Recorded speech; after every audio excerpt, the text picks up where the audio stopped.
আলাইকুম সুধী দর্শক, প্রিয় দর্শক, আপনারাই তো আমাদের পথ প্রদর্শক। শুভেচ্ছা জ্ঞাপন তাই হবে না নিরর্থক। সাংস্কৃতিক অনুষ্ঠান মানেই আনন্দবর্ধক। আমাদের অনুষ্ঠানে নেই কোনো বিজ্ঞাপনের বাধা। টিআরপি বাড়াতে তাই বিতর্ক হবে না গড় বাধা। তাই আমরা এখন ছড়িয়ে দেব বিতর্কের আলোক আভা। বিতর্ক না বলে বলা যায় সাক্ষাতে পেশাজীবীদের সভা।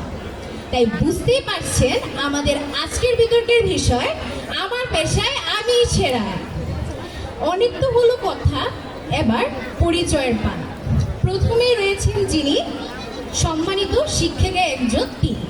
এরপরে ডাক্তার, কৃষক এবং হকার যিনি। তাহলে চলুন শুরু করা যাক। সারা জীবন শিক্ষা দিয়ে পাশে থাকেন যিনি, শিক্ষকতা মহান পেশায় যুক্ত থাকেন তিনি। তাই বুঝতেই পারছেন যুক্তিতর্কের এই পর্যায়ে প্রথমেই যুক্তি উপস্থাপন করবেন আমাদের সম্মানিত শিক্ষিকা। আমি শিক্ষক, আমি রক্ষক মর্যাদার, আমি নতুনের কেতনে উড়ানো বাঁশির সুর, আমি নবপল্লবের উর্বরতার সুমধুর। ধন্যবাদ মাননীয় মডারেটর আমাকে এই মঞ্চে বক্তব্য রাখার সুযোগ করে দেওয়ার জন্য। আমি একজন শিক্ষক, হ্যাঁ আমি সেই শিক্ষক যে কিনা দুনিয়ার জন্য আইনস্টাইন, অ্যারিস্টটল ও নিউটনকে তৈরি করেছি। মাননীয় মডারেটর আমি সেই শিক্ষক যে কিনা প্রত্যেকটি বদমাইশকে এক একটি বীর করে তুলেছি। মাননীয় মডারেটর যেহেতু আমি একজন শিক্ষক, তাই আমি বলতে চাই কোনো পেশাই খারাপ নয়। তবে মাননীয় মডারেটর আমি যদি না থাকতাম তাহলে আজ ডাক্তার বসে আছেন, তাকে কাছে ধরে কে শেখাতো? আমি শেখাতাম। মাননীয় মডারেটর আমি যদি তাকে নাই শেখাতাম তাহলে তো সে পেটের বদলে পিঠ কাটতো। দেখা যেত পা জোড়া লাগাতে গিয়ে ওটা পা ভেঙেই ফেলেছেন, তখন তো দোষটা আমারই হতো। মাননীয় মডারেটর জানেন মাননীয় মডারেটর, একদিন এই ডাক্তারকে আমি জিজ্ঞেস করেছিলাম, বলতো মাথা ব্যথা কিসের লক্ষণ? সে কি বলেছিল জানেন? সে বলেছিল, মিস মাথা ব্যথা তো মাথায় গ্যাস হলে হয়। তাহলে আপনিই বলুন মাননীয় মডারেটর, আমি যদি তাকে নাই শেখাতাম তাহলে সে কিভাবে এই পর্যন্ত আসতো? এবার আসা যাক কৃষকের কাছে। কৃষক অনেক ভালো একটি পেশা, আমি আপনার পেশাকে সম্মান জানাই। তবে মাননীয় মডারেটর আমি যদি না থাকতাম তাহলে তো আপনি পেঁয়াজের বদলে গোলাপ গাছ লাগাতেন এবং ধান কাটার বদলে ঘাস কাটতেন। এবং কৃষি বিশ্ববিদ্যালয়ে কিন্তু আমরা শিক্ষকরাই শেখাই। মাননীয় মডারেটর এবার আসা যাক হকারের কাছে। তাকে আমি বলেছিলাম, আয় বাবা পড়তে আয়। সে কি আমার কথা শুনলো? সে যদি আমার কথা শুনতো তাহলে তো আজ থেকে গলা ফাটিয়ে বলা লাগে না, নিয়ে যান নিয়ে যান, খালি 200 খালি 200।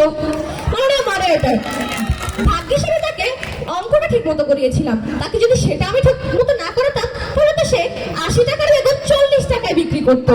সে জানেন কি লিখতো? সে 2 যোগ 2 সমান 5 লিখতো। মাননীয় মডারেটর এবার আসা যাক আমার পেশায়। আমি একজন শিক্ষক, আমাকে অনেক অজুহাত শুনতে হয়। মাননীয় মডারেটর আমি কিছু উদাহরণ দিই। মিস খাতা বাসায় ফেলে এসেছি, মিস কুকুর খেয়ে ফেলেছে, মিস ভাই ভিজিয়ে ফেলেছে, মিস কোনো এক ঝড়ে আমার খাতাটাই তুলে নিয়ে গিয়েছে। মাননীয় মডারেটর তখন আমার অনেক আগ্রহ হয় জানতে যে কুকুরটা এতটাই পড়াশোনায় আগ্রহী ছিল যে খেয়েই ফেলেছে। মাননীয় মডারেটর হতে পারে আমার পারিশ্রমিকটা একটু কম, তবে মর্যাদাটা সবার উপরে। মাননীয় মডারেটর সবশেষে আমি বলতে চাই, সততারে বেঁধেছি যে ঘর, ছায়া সুনিবিড়ের লক্ষ আলোর মাঝে আমি শিক্ষক এক আলোময় বীর। ধন্যবাদ মাননীয় মডারেটর, ধন্যবাদ সবাইকে। ধন্যবাদ শিক্ষিকাকে। নিচ্ছি না কেউ তাদের খবর, দেই না কোনো খ্যাতি, ভাবি না তো আমরা সবাই কৃষক বলে নেতি। তাই যুক্তিতর্ক অনুষ্ঠানের এই পর্যায়ে যুক্তি নিয়ে আসছেন আমাদের কৃষক ভাইয়া। আরে শুনেন শুনেন দেশবাসী, হুনেন দিয়া মন, কৃষকেরই কথা নিয়ে আইছি আমি আপনাদেরই আপনজন। মাননীয় মডারেটর এবং উপস্থিত হকদারে আমার সালাম ও শুভেচ্ছা। আজকে আমি আপনাদের সামনে এক মহান পেশার প্রতিনিধিত্ব করতে চাই, যারা মানুষের মুখে দুবেলা অন্ন তুলি দেয়। আপনারা ঠিকই ধরেছেন, আমি একজন কৃষক। তাই আজকে আমি কইবার চাই যে আমার পেশাই কিন্তু সেরা পেশা। এই যে আজকে এত বড় বড় মানুষ তৈরি হয়েছে, তারা কোথা থেকে তৈরি হয়েছে? আমার কচু ক্ষেতের কচু খাই কিন্তু তারা তৈরি হয়েছে। এই যে ডাক্তার ইঞ্জিনিয়ারদের মাথায় এত বুদ্ধি করতে আসে, সুষম খাদ্যের কে বানায়? আমরা বানাই। আমরা কৃষকরাই কিন্তু সভ্যতার মূল। আমরা যখন সভ্যতার শুরুতে খেতে ফসল ফলানো শুরু করছিলাম, তখন তো এই ডাক্তার, শিক্ষক আর হকার পেশার জন্মই হয় নাই। তাই বলছি কি খাবারটা কিন্তু 1 নাম্বার। ওই পেটে খাবার না থাকলে কি এর শিক্ষক, কি এর ডাক্তার, আর কি এরই বা হকার। তখন হকারও চোখে দেখবো না, ডাক্তার আপাও চোখে দেখবো না, আর শিক্ষক ম্যাডামও চোখে আন্দার দেখবো। মাননীয় মডারেটর, আমার পেশা যে সেরা পেশা, এর জন্য আমি আরো যুক্তি উপস্থাপন করতেছি। কথায় আছে পেটে খাইলে পিরেশ হয়, তো না খাইলে আপনি যে স্টুডেন্টের মারেন তারা কিভাবে বেঁচে থাকবে? মাননীয় মডারেটর, আমি জন্মেতে শুনি আইতেছি আমাদের বাংলাদেশ কৃষি নির্ভর দেশ। কোনোদিন তো শুনি নাই কোনো দেশ হকার নির্ভর, কোনো দেশ ডাক্তার নির্ভর, অথবা কোনো দেশ শিক্ষক নির্ভর। এই কথাটা আমার একটু বুঝাই দিয়ে। মাননীয় মডারেটর, আমরা বলতে চাই যে আমার কৃষক সেরাটাই কিন্তু সেরা পেশা। যদি মানুষ খাবার না খাইতো তাহলে তারা বাঁচিয়ে থাকতো কিভাবে? এই যে শিক্ষক আবা আমাকে নিয়ে বলে গেলেন, হ্যাঁ তাকে আমি বলতে চাই, যদি আপনার মনে হয় যে আমার পেশা আপনার কাছে কম গুরুত্বপূর্ণ, তাহলে 1 মাস না খাই থাকেন, তারপর আপনার অস্তিত্ব থাকলে আমরা কথা বলবানি, ঠিক আছে? আমি আমার সর্বশেষ কথাটা বলে শেষ করতে চাই। আমরা কৃষকরাই কিন্তু সবচেয়ে সেরা। সব পেশা সেরা হলেও কৃষকদের পেশা কিন্তু সেরা। তাই আসেন সবাই বলি, পেশা যাই হোক না কেন, খাদ্য যারা উৎপাদন করে সেই কৃষকরাই সেরা। ধন্যবাদ মাননীয় মডারেটর আমাকে কথা বলার সুযোগ করে দেওয়ার জন্য। ধন্যবাদ কৃষক ভাইয়াকে এত সুন্দর করে আঞ্চলিক ভাষায় মজাদার যুক্তি উপস্থাপন করার জন্য। অসুখ হলে আমরা সবাই যারই কাছে যাই, ডাক্তারেরই কাছে গেলে জীবন ফিরে পাই। তাই বুঝতেই পারছেন এ পর্যায়ে যুক্তিতর্ক উপস্থাপনা আসছে আমাদের ডাক্তার ম্যাডাম। মাননীয় মডারেটর এবং উপস্থিত সকলকে আমার পক্ষ থেকে আন্তরিক শুভেচ্ছা এবং সালাম। আসসালামু আলাইকুম। আমি হলাম আজকের ডাক্তার, রোগীর বন্ধু ও মৃত্যুর প্রহরী। আমি আজ এই মঞ্চে এসেছি কারণ আজ শিক্ষক, কৃষক এবং হকার ভাই বোনেরা আমার বিপক্ষে অবস্থান করেছে।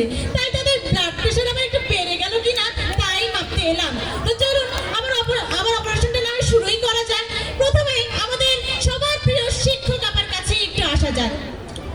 শিক্ষকরা বলেন শিক্ষা জাতির মেরুদণ্ড, কিন্তু সেই মেরুদণ্ডে যদি ব্যথা হয় তখন কিন্তু বই নয়, এই হাসপাতালের বেডই লাগে। আর সাথে লাগে কাকে? ডাক্তারকে। একবার এক শিক্ষক আমার চেম্বারে এলেন, বললেন ডাক্তার সাহেবা বুকে বড়ই ধরপড় করছে। আমি তাকে বললাম, স্যার বোধহয় রেজাল্টের গ্রেডের টেনশনে আপনার হার্টই আটকে গিয়েছে। আবার শিক্ষক ফি দিতে গিয়ে বলে কিনা, ডাক্তার সাহেবা এত বেশি ফি কেন? আমিও বললাম, স্যার আপনার পড়ানো ছাত্ররাই তো রোগী হয়ে আসে। আর ভাই ছাত্রদের পড়াতে পড়াতে যদি চোখের নিচে ছানি পড়ে যায় তাহলে বইয়ের পাতা উল্টাবেন নাকি চোখের ডাক্তার দেখাবেন? হ্যাঁ, এখন তো আমাকে অর্থাৎ ডাক্তারকেই প্রয়োজন হবে। মনে রাখবেন, জ্ঞানী হতে হলে বই দরকার, সেটা ঠিকই আছে, কিন্তু সেই জ্ঞান যদি একবার মাথা খারাপ করে দেয় তখন সেই খারাপ মাথাকে ঠিক করে কে? ডাক্তার। এবার আসা যাক আমাদের হকার ভাইয়ের কাছে। হকার ভাই বলেন গরম গরম সিঙ্গারা নেবেন, সিঙ্গারা। কিন্তু সেই সিঙ্গারা খেয়ে যদি একবার পেট খারাপ হয়েছে তখন আপনার সেই হাত ডাক রেখে কে দৌড়াবে ডাক্তারের চেম্বারে? আপনি নিজেই।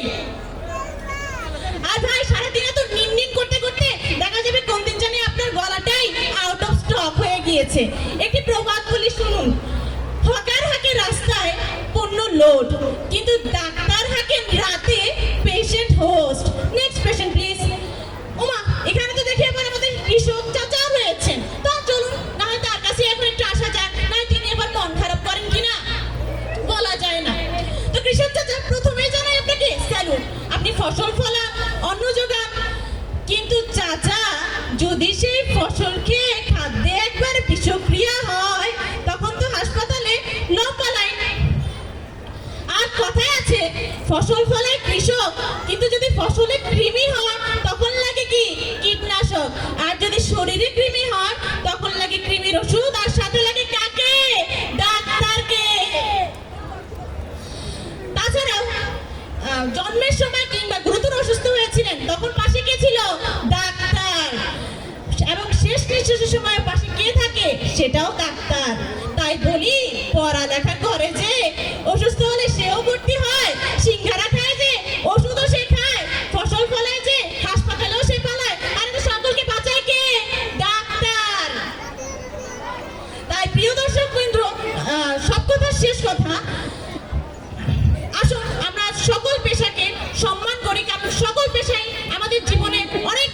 গুরুত্বপূর্ণ, কিন্তু অসুস্থ হলে আবার নিজের স্থায়ী ঠিকানাটা ভুলে যাবেন না যেন, ডাক্তারের চেম্বার। পরিশেষে বলতে চাই, ছুরি, সুই কিংবা ওষুধের বাহিরেও তাদের রয়েছে এক মানবতার হাত। একটি শব্দে আপনি ভালো হয়ে যাবেন, মুছে যাবে রোগীর শত কাতরতা। তাই ডাক্তারদের জানাই সালাম, ও তাদের অবদান রবে অমলিন, অমর, অক্ষয়। তাই মাননীয় মডারেটর, দিন শেষে আমি বলতে চাই যে আমার পেশায় আজকে এই মঞ্চে সর্বসেরা, সর্বশ্রেষ্ঠ কিংবা সর্বোত্তম, কারণ সুস্থ রাখার দায়িত্বটাও কিন্তু আমারই।